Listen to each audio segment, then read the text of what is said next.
अस्सलाम वालेकुम dear students, how are you. I hope कि आप सब खैरियत से होंगे। स्टूडेंट्स, इस लेक्चर में हम डिस्कस करने जा रहे हैं प्रोबेबिलिटी के चैप्टर्स 1 एंड 2 के हवाले से जो इम्पोर्टेंट रूल्स हैं वो हम डिस्कस कर रहे हैं। इससे पहले हमारी एक लेक्चर हो चुका है जिसमें हमने डिस्कस किया rule number 1 and rule number 2। तो ये दोनों रूल्स हम पहले डिस्कस कर चुके हैं और वो आप देख सकते हैं। उसका लिंक जो ना वो डिस्क्रिप्शन में मौजूद है। आज हम डिस्कस करेंगे इस लेक्चर में रूल्स नंबर 3, 4 एंड 5। इनका प्रूफ भी देखेंगे और साथ ही साथ इससे रिलेटेड जो क्वेश्चंस होंगे वो भी इंशाल्लाह हम डिस्कस करते हैं। तो चलते हैं लेक्चर की तरफ। स्टूडेंट्स, हमारे पास ये जो 3 रूल्स हैं 3, 4 एंड 5, ये तीनों दिए हुए हैं और तीनों तकरीबन एक दूसरे से मिलते जुलते हैं। ठीक है। Probability of E1 union E2, probability of E1 union E2, देखिए दोनों में सेम है। ये इक्वल होगा probability of E1 plus probability of E2 minus probability of E1 intersection E2। अब ये E1 और E2 क्या है? ये दो इवेंट्स हैं। दो क्या हैं? इवेंट्स हैं। ठीक है। अब ये इवेंट्स दो तरह के दिए हुए हैं। अगर तो ये दो इवेंट्स म्यूचुअली एक्सक्लूसिव नहीं हैं, म्यूचुअली एक्सक्लूसिव नहीं हैं, तो उस वक्त हम ये वाला फार्मूला लगाएंगे। अगर क्वेश्चन में आपको पता चल जाए, ठीक है, कि ये जो दो इवेंट्स हैं ये म्यूचुअली एक्सक्लूसिव नहीं हैं, तो आप ये वाला फार्मूला लगाएंगे। अगर वो इवेंट्स म्यूचुअली एक्सक्लूसिव हैं तो ये वाला फार्मूला लगाएंगे। अगर म्यूचुअली एक्सक्लूसिव ना हो तो ऊपर वाला फार्मूला, अगर म्यूचुअली एक्सक्लूसिव हो तो नीचे वाला फार्मूला। रीज़न ये है, जब दो इवेंट्स म्यूचुअली एक्सक्लूसिव होते हैं तो ये वाला जो हिस्सा होता है E1 इंटरसेक्शन E2 ये 0 के इक्वल आ जाता है। ठीक है। तो उसके बाद ये तो दो इवेंट्स हैं। अगर हम काफ़ी सारे इवेंट्स ले लें, E1 से लेकर En तक इवेंट्स ले लें, तो उस वक्त उनका यूनियन, उनके यूनियन की जो प्रोबेबिलिटी है वो किसके इक्वल होगी? वो भी ऐसे ही है। यहाँ पे दो इवेंट्स हैं ना, यहाँ पे काफ़ी सारे इवेंट्स हैं, तो बिल्कुल ऐसे ही लिखेंगे P probability of E1 plus probability of E2 plus probability of E3 plus so on plus probability of En। जितने भी इवेंट्स होंगे उन सब की प्रोबेबिलिटीज़ को हमने ऐड कर लेना है। ये दोनों जो रूल्स हैं, ठीक है, ये दोनों रूल्स, ये रूल नंबर हमारे पास है 3 और ये रूल नंबर हमारे पास है 4। ठीक है। ये दोनों रूल्स किसके लिए हैं? उन इवेंट्स के लिए हैं जो कि म्यूचुअली एक्सक्लूसिव होते हैं। अब इनका प्रूफ देखते हैं। थोड़ा सा ध्यान से देखिएगा, वो ऐसे ईजी हैं, मुश्किल नहीं लगेंगे, लेकिन जब तक आपको ये रूल्स नहीं आएंगे तो प्रोबेबिलिटीज़ वाले चैप्टर आपको नहीं आएंगे। ठीक है। तो आप उनके लिहाज से ये बहुत ही ज़्यादा इंपॉर्टेंट है, पहले आप इनको समझ लें। तो प्रूफ लेट हमारे पास फर्ज कर लिया, जो total number of elementary events हैं, हमारे पास जो इवेंट्स हैं वो n हैं। लेट्स सपोज हमारे पास इवेंट्स कितने हैं? वो n हैं। जिस तरह यहाँ पे दिए हुए ना, काफ़ी सारे लातदार दिए हुए n इवेंट्स हैं। अगर मैं कहता हूँ number of elementary events favourable to E1, एक इवेंट मेरे फेवर में है, ठीक है, एक इवेंट हम E1 लेते हैं, उसके लिए एलिमेंट्री इवेंट्स कितने होंगे? M1 होंगे। कितने होंगे? M1। इस तरह से number of elements, number of elementary events favourable to E2 equal to M2, number of elementary events favourable to E1 intersection E2 equal to M। ये हम सपोज कर रहे हैं, सपोज कर रहे हैं, ठीक है, कि number of elementary events n है, number of elementary events favourable to E1, E के फेवर में M1 है, E2 के फेवर में M2 है और E1 इंटरसेक्शन E2 के फेवर में M है। अब इसको समझें गौर से, ये किसको शो करता है? ये students E1 intersection E2 equal to M, ये आपको डायग्राम से इजी लगेगा। ठीक है। देखें, ये E1 इवेंट है, मुकम्मल एक सर्कल जो दायरा है ये E1 इवेंट है। इसके अंदर जो एलिमेंट्स हैं इवेंट्स हैं वो कौन कौन से हैं, वो M1 हैं।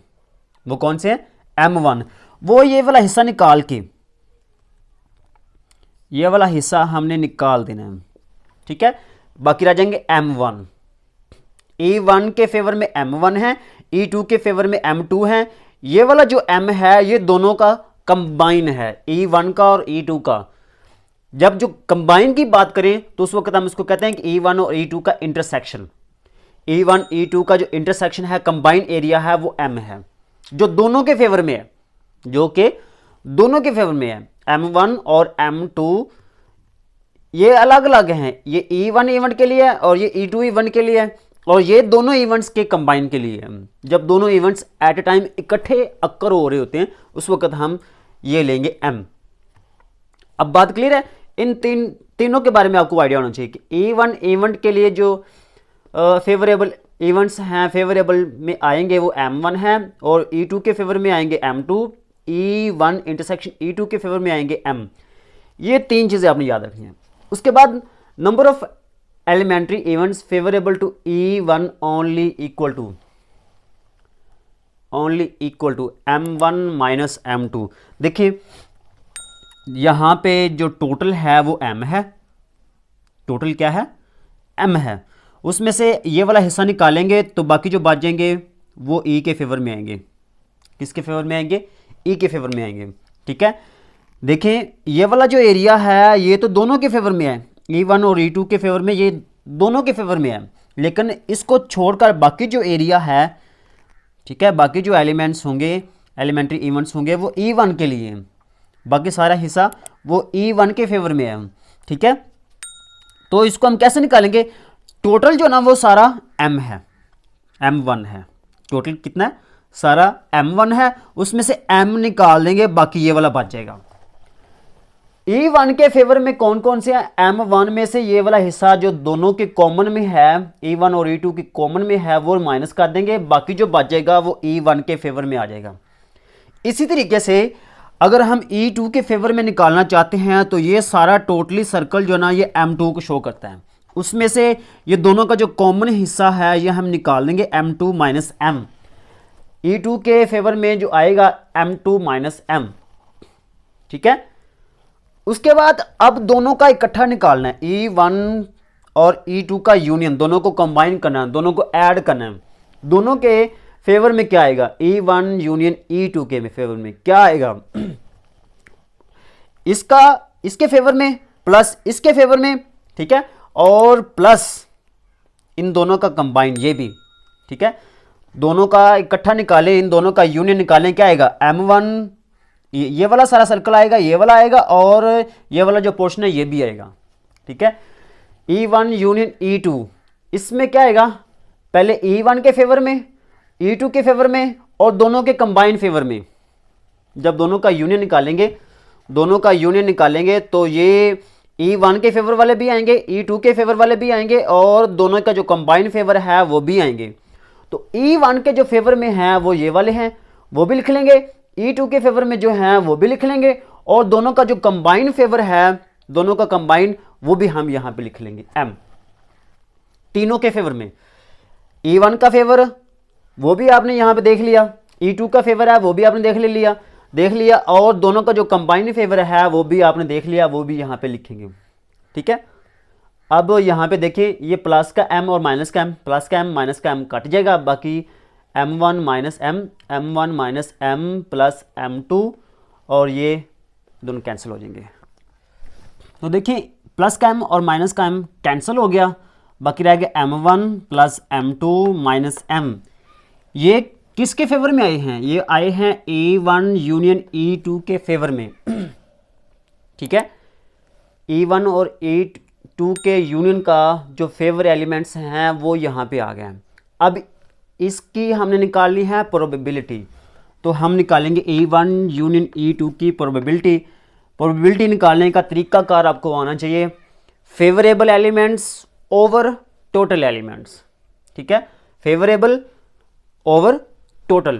तो फेवरेबल हमारे पास ये आ चुके हैं, ये हमारे पास फेवरेबल है M1 plus M2 minus M, और टोटल कितने हैं, टोटल हमने ऑलरेडी पहले यहाँ पे बताए हुए हैं, total number of elementary events n हैं, वो नीचे आ जाएगा। फेवरेबल ऊपर आएंगे और टोटल नीचे आएंगे। अब ये जो n है ये m1 के नीचे भी लिख लेंगे, m2 के नीचे भी लिख लेंगे और m के नीचे भी लिख लेंगे। क्लियर है? देखिए ये m1 ओवर n, m1 किसके फेवर में है? e1 के फेवर में है ना, तो फेवरेबल ओवर टोटल ये किसके बन जाएंगे? ये प्रोबेबिलिटी बन जाएगी e1 की। m2 किसके फेवर में है? m2 e2 के फेवर में है। फेवरेबल ओवर टोटल ये किसकी प्रोबेबिलिटी बन जाएगी? e2 की। और ये क्या है? m क्या है? m किसके फेवर में है? e1 इंटरसेक्शन e2 के फेवर में है ना, तो फेवरेबल ओवर टोटल, तो e1 इंटरसेक्शन e2 इसकी प्रोबेबिलिटी बन जाएगी। प्रोबेबिलिटी उस वक्त बनेगी जब हम टोटल पे डिवाइड करेंगे, और फेवरेबल हमारे पास ऊपर दिए हुए हैं, ठीक है। तो ये e1 की प्रोबेबिलिटी बन गई, ये e2 की प्रोबेबिलिटी बन गई, और ये e1 इंटरसेक्शन e2 की प्रोबेबिलिटी बन गई, ठीक है। तो ये हमारे पास आ गया रूल नंबर 5। तो ये रूल 5 का, ठीक है, 5th जो रूल है उसका प्रूफ हो गया। ये उसके लिए है जब दो इवेंट्स म्यूचुअली एक्सक्लूसिव ना हो, ये बात याद रखनी है, ठीक है। उसके बाद अगर e1 और e2 म्यूचुअली एक्सक्लूसिव हैं तो फिर क्या होगा? ये वाला पोर्शन e1 इंटरसेक्शन e2 की जो प्रोबेबिलिटी है ये 0 के इक्वल हो जाएगी, ठीक है। क्योंकि आपको पता है कि e1 और e2 की ये दोनों इवेंट्स जो ना, इनका इंटरसेक्शन हमेशा 5 के इक्वल होता है, और अगर इसकी प्रोबेबिलिटी लेंगे तो वो 5 की प्रोबेबिलिटी 0 की इक्वल होगी, ठीक है। तो हमारे पास ये वाली इक्वेशन कैसे बन जाएगी? p probability of e1 union e2, ये वैसे के वैसे probability of e1 plus probability of e2, और ये वाला हिस्सा 0 हो गया, वो यहाँ पे लिखना ही नहीं है। ये रूल नंबर हमारे पास 3 आ गया। अब यहाँ पे दो इवेंट्स हैं। अगर मैं कहता हूँ कि हमारे पास काफ़ी सारे इवेंट्स हैं e1 से लेकर en तक, वो म्यूचुअली एक्सक्लूसिव हैं, अगर वो म्यूचुअली एक्सक्लूसिव हैं तो फिर उनके यूनियन का जो प्रोबेबिलिटी है e1 union e2 union so on union en, उन सब का जो यूनियन लेंगे उसकी जो प्रोबेबिलिटी होगी वो इक्वल होगी। देखिए हमारे पास दो इवेंट्स हैं तो उनकी दोनों की प्रोबेबिलिटी आई है। अगर n इवेंट्स हैं तो उन सब की प्रोबेबिलिटी यहाँ पे लिख देंगे, probability of e1 plus probability of e2 plus probability of e3 and so on plus probability of en। यहाँ पे दो इवेंट्स थे, उनकी प्रोबेबिलिटी हमने निकाली है, ठीक है, उनका यूनियन लिया, उसकी प्रोबेबिलिटी कैसी आई है? e1 plus e2। अगर मैं यहाँ पे 3 ले लूँ, probability of e1 plus probability of e2 plus probability of e3। अगर मैं कहता हूँ कि 4 ले लूँ, probability of e1 plus union e2 union e3 union e4, 4 की ले लूँ तो फिर भी कैसे होगा? इक्वल होगा probability of e1 plus probability of e2 plus probability of e3 plus probability of e4। अगर मैं कहता हूँ कि n ले लूँ तो n के लिए क्या होगा? Probability of e1 union e2 union e3 and so on union en, तो उसकी प्रोबेबिलिटी इक्वल होगी probability of e1 plus probability of e2 plus probability of e3 plus so on plus probability of en, ठीक है। तो ये हमारे पास तीनों rules का प्रूफ आ गया। आपको आइडिया होना चाहिए म्यूचुअली एक्सक्लूसिव इवेंट्स के लिए हमारे पास क्या, वो ये वाला फार्मूला है, अगर म्यूचुअली एक्सक्लूसिव ना हो तो ये वाला फार्मूला है, और ये वाला फार्मूला भी म्यूचुअली एक्सक्लूसिव के लिए है, लेकिन हमारे पास लातादाद काफ़ी सारे इवेंट्स दिए हुए हैं, ठीक है, उनका वो म्यूचुअली एक्सक्लूसिव हैं, और जब उनका यूनियन लेंगे, यूनियन का जो प्रोबेबिलिटी होगा वो इसके इक्वल होगा, ठीक है। अब हम डिस्कस करते हैं इनके रिलेटेड जो क्वेश्चंस हैं वो भी हम देखते हैं, ताकि आपका कॉन्सेप्ट थोड़ा सा और भी क्लियर हो जाए। तो चलते हैं हम अपने क्वेश्चन की तरफ। हमारे पास एग्जांपल नंबर 12 है, अ card is drawn at random from a well shuffled deck of cards, what is the probability that the card will be, तो अ किंग और अ जैक। तो स्टूडेंट्स सबसे पहले आपको पता होना चाहिए कि डेक ऑफ कार्ड्स मतलब कि ताश के पत्ते हैं, उसको हमने क्या किया? वेल शफल्ड, उसको अच्छे तरीके से हमने मिक्स किया है, और उसके बाद हमने उसमें से एक कार्ड ड्रा किया है, और उस कार्ड की हमने प्रोबेबिलिटी निकालनी है कि वो किंग होगा और जैक होगा। तो सबसे पहले हम समझते हैं इन डेक ऑफ कार्ड्स को, ये हैं क्या। तो आपको पता है ताश के पत्ते जो ना वो टोटल 52 होते हैं। कितने होते हैं? 52। उसमें 52 जो कार्ड्स हैं इनकी कैटेगरी 4 है, डायमंड, हार्ट, क्लब्स एंड स्पैड, ठीक है। डायमंड भी 13, हार्ट भी 13, क्लब्स भी 13 और स्पैड भी 13 है, ठीक है, इनमें 13 ही पत्ते होते हैं, कार्ड होते हैं।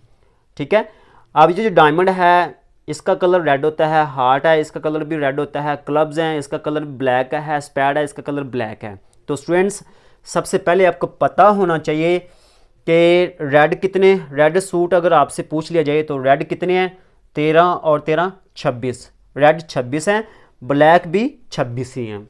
ठीक है, अब उसके बाद इन 13 के अंदर डायमंड के 13 है ना रेड कलर के, ये 13 डायमंड के हैं, इसमें से कौन कौन से पत्ते हैं, वो कार्ड के कौन कौन से हैं। तो सबसे पहले एस जिस पे नंबर 1 लिखा होता है, ठीक है, यक्का है, एस 1 2 भी होता है, 3 भी होता है, 4 5 6 7 8 और 9 और 10 तक। इसके अलावा आपको पता है जैक भी होता है 11 नंबर वाला पत्ता, क्वीन भी होता है 12 नंबर वाला पत्ता, और किंग भी होता है 13 वाला पत्ता कार्ड। ठीक है, अब ये जो किंग क्वीन और जैक है इसको हम कहते हैं फेस कार्ड्स। क्या कहते हैं, फेस कार्ड्स।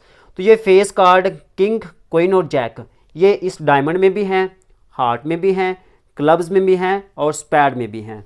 तो फेस कार्ड टोटल कितने हुए, ये 3 है ना, 3 इसमें होंगे, 3 इसमें, 6 और 6 12। फेस कार्ड्स कितने हो गए, 12। अगर मैं आपसे कहूं कि फेस कार्ड रेड सूट में कितने हैं तो 3 और 3 6, 3 और 3 6, 6 होंगे फेस कार्ड रेड में और 6 ही होंगे ब्लैक में। क्लियर है। उसके बाद अगर मैं आपसे पूछूं कि किंग कितने हैं सारे, तो आपको पता होना चाहिए कि किंग 1 1 1 1 इन चारों में है, तो 4 किंग हो गए, 4 क्वीन हो गए, 4 ही जैक हो गए और 4 ही हमारे पास एस होंगे, यक्के होंगे। ठीक है, तो ये तो हमारे पास ये जो किंग है, क्वीन, जैक और एस, ये सारे नंबर यहाँ पे हैं। 2 3 4 5 6 7 8 9 और 10 ये भी सारे हार्ट में भी हैं, डायमंड में भी हैं, क्लब में भी हैं और स्पैड में भी हैं। ठीक है, तो ये बातें आपने अच्छे तरीके से याद करनी है कि रेड सूट्स कितने हैं 26, ब्लैक सूट कितने हैं 26, किंग कितने हैं 4, क्वीन कितने हैं 4, जैक कितने हैं 4, एस कितने हैं 4 और फेस कार्ड कितने हैं, रेड में ये डायमंड में 3 हैं और 3 ही हार्ट में, 3 ही क्लब में, 3 ही स्पैड में। तो फेस कार्ड टोटल कितने हुए, 3 और 3 6, 3 9 3 12। फेस कार्ड टोटल जो ना वो 12 हो गया। अगर मैं रेड की बात करूं, रेड में फेस कार्ड 3 और 3 6, ब्लैक में कितने होंगे 3 और 3 6।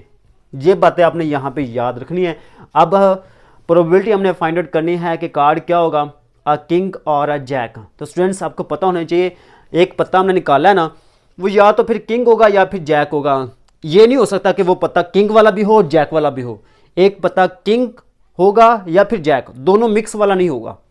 ठीक है, तो ये दोनों एट ए टाइम इकट्ठे नहीं आ सकते। एक पत्ता ऐसा नहीं हो सकता जो किंग भी हो और जैक भी हो। तो लिहाजा अगर ये एक जैसा एक पत्ता दोनों नहीं हो सकते तो फिर ये म्यूचुअली एक्सक्लूसिव इवेंट्स होंगे। ये क्या है, म्यूचुअली एक्सक्लूसिव इवेंट्स होंगे, कि मतलब कि ये दोनों इवेंट्स एट ए टाइम नहीं हो सकते, उसको हम कहते हैं म्यूचुअली एक्सक्लूसिव इवेंट्स। और जब ये म्यूचुअली एक्सक्लूसिव इवेंट्स हों तो आपने ये वाला फार्मूला लगाना है। ठीक है, म्यूचुअली एक्सक्लूसिव इवेंट्स के लिए आपने ये वाला फार्मूला लगाना है। क्लियर है, तो ये फार्मूला लगाएंगे तो probability of king union jack, probability of E1 union E2 है ना, यहाँ पे आपने probability of king union jack, क्योंकि किंग और जैक की बात हो रही है। तो इस क्या होगा, probability of king plus probability of jack. तो आपको पता होना चाहिए किंग कितने हैं, ये किंग इन चारों में है ना, 4 किंग हैं टोटल। किंग कितने हैं 4 और पत्ते जो ना वो कितने हैं, तो टोटल जो पत्ते हमारे पास हैं, टोटल जो डेक ऑफ कार्ड है वो 52 हैं। इस तरह से जो जैक है वो भी 4 हैं, टोटल 52 हैं। ठीक है, 4 और 4 8, 8/52, 4 2 8 और 4 0 13 52। उसके बाद दूसरा फेस कार्ड की प्रोबेबिलिटी निकाली। तो फेस कार्ड का आपको पता होना चाहिए कि फेस कार्ड डायमंड में कितने हैं 3 हैं, 3 ही हार्ट में है, 3 ही क्लब में है और 3 ही स्पैड में है। 3 3 6 3 9 3 12 फेस कार्ड हैं। टोटल कितने हैं 52। तो 3 4 4 ज़रब 3 12, 4 ज़रब 13 52। ठीक है, उसके बाद 7 और स्पैड, 7 और स्पैड देखें, स्पैड है ना, स्पैड की बात करें तो स्पैड में कितने 13 कार्ड है। उन 13 कार्ड में से 7 वाला नंबर भी है, 7 वाला कार्ड भी है। तो मैं एक ऐसा पत्ता निकालूंगा जो स्पैड वाला 7 अगर मैं निकालूंगा ना इसमें से अगर मैं 7 कार्ड निकालूं तो वो 7 भी होगा और स्पैड भी होगा, क्योंकि स्पैड वाले पत्ते हैं ना, ये 13 पत्ते सारे के सारे स्पैड वाले हैं, उसमें से मैं एक 7 वाला निकालता हूँ, वो 7 वाला भी होगा और स्पैड वाला भी होगा। मतलब कि यहाँ पे ये जो दो इवेंट्स हैं ये एट ए टाइम इकट्ठे अक्कर हो सकते हैं, ठीक है, दोनों इवेंट्स एट ए टाइम हो सकते हैं, तो ये म्यूचुअली एक्सक्लूसिव नहीं होंगे। जो ऐसे इवेंट्स जो एट ए टाइम इकट्ठे हो सकते हों वो म्यूचुअली एक्सक्लूसिव नहीं होंगे, उसके लिए आपने ये वाला फार्मूला लगाना है, ठीक है। Probability of 7 card plus probability of spade card minus probability of 7 intersection of spade. यहाँ पे इंटरसेक्शन की बात हो रही है, ये 3 आने हैं तो यहाँ पे मैंने 3 लिखे हैं, ठीक है। E1 की जगह पे 7 कार्ड आ गया, E2 की जगह पे स्पैड आ गया, और आगे E1 और E2 की जगह पे 7 इंटरसेक्शन स्पैड आ गया। अब यहाँ पे आपको पता होना चाहिए 7 कार्ड कितने हैं। 7 कार्ड आपको पता है टोटल 4 हैं, यहाँ पे भी 7 है, यहाँ पे भी 7 है, यहाँ पे भी 7 है, यहाँ पे भी 7 है, 4/52। उसके बाद स्पैड कितने हैं, स्पैड आपको पता है 13 है, 13/52 माइनस, अब वो वाला पत्ता हमने निकालना है जो 7 वाला भी हो और स्पैड वाला भी हो।